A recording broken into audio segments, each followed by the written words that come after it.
Hi everyone, and welcome back to Kanen Coffee. Here we have a Delonghi BCO430, and this machine was brought in because the burner wasn't heating and hot water wasn't coming out of the coffee brew part of the machine.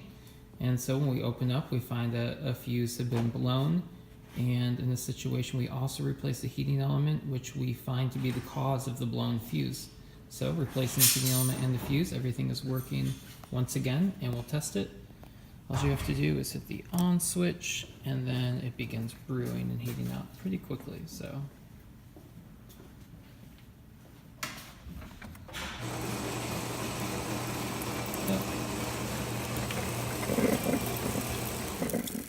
you can see water coming out,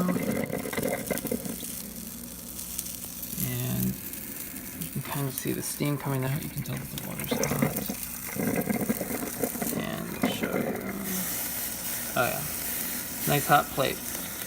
And you know if the plate is hot, then the water's hot because they actually share the same heating element. It's the same heating element that heats this bottom plate as well as the water that ends up coming out through the top here. Alright, there it is. Delonghi coffee machine working and heating once again. Thanks for tuning in to Kanen Coffee, and please like our videos.